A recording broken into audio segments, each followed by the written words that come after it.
Okay, so this is Chapter 3 of Goodman Pathology, the Psychosocial Spiritual Impact on Healthcare. So, the psychological considerations in healthcare include trauma, emotional shock, and bodily injury. And trauma is whenever you experience something that is very overwhelming, it's life-threatening, and it's very intense. Usually causes you to have fearful emotions, helplessness, and horror. Emotional shock is whenever you experience something that's very distressing in nature and it causes you to go into shock and has impacts that last for long periods of time. Bodily injury is anything that harms the body in any type of physical way and creates any wounds. Pain perception. Pain is just an unpleasant sensory or emotional experience associated with actual or potential tissue damage. We know that chronic pain can impair sleep, cognitive function, mood, cardiovascular health, and sex. Effects of trauma on brain development. So there's two types of traumas. You have type B and type A. Type A is considered neglect, and type B is considered abuse.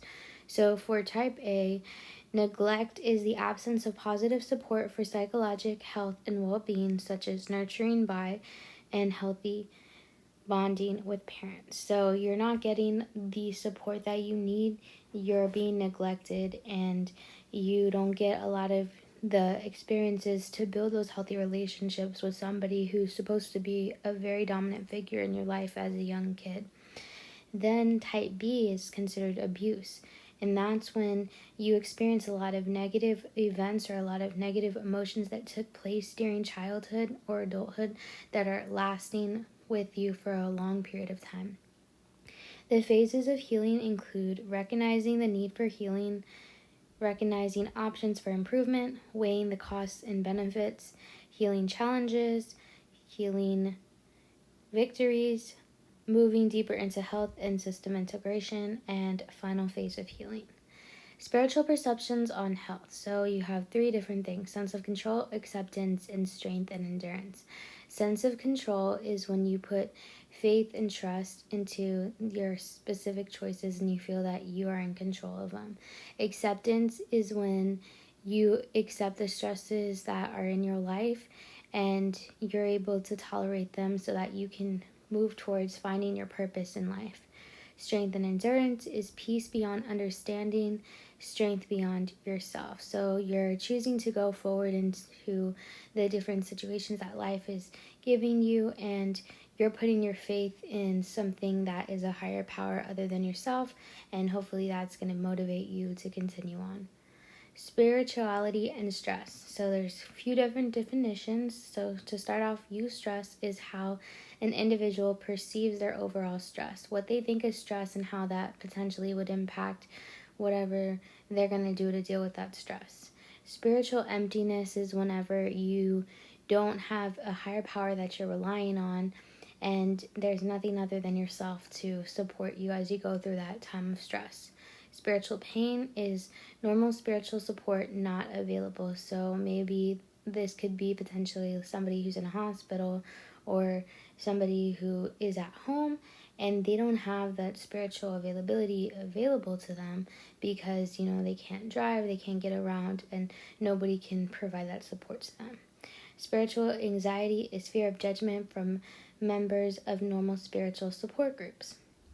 So you are somebody who typically goes to a support group, but now you're scared to share what's going on with you and it's continuing to stress you out. Spiritual guilt is fear that situation is caused as a result of sin or poor choices. So potentially you did something that's bad and now you don't want to deal with that situation and you feel guilty because of something that you may have done in the past. Spiritual anger is blaming God for the situation. So you don't want to accept that things are outside of, your relationship with God because you think that He is this higher power, and how could He let a certain situation continue to go on, or how could He put you in that situation? Spiritual loss is life no longer has your meaning. So you don't feel like you have a purpose in your life and you don't want to continue to go on. And I guess despair is the loss of hope. So that one's kind of similar to spiritual loss, but for despair, you don't feel like you're going to get any better. You don't feel like there's, once again, any purpose to your life.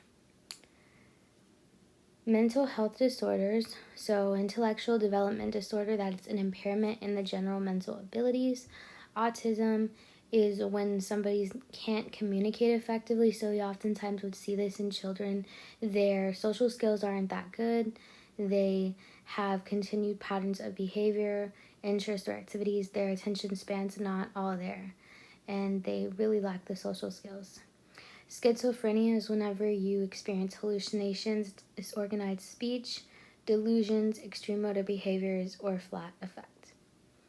Bipolar disorder is when you are continuing to have this cycle of mood swings that go from being depressed to maniac or hypomaniac episodes. So sometimes you're happy, sometimes you're sad, and the person's not very stable in the way that their behavior is.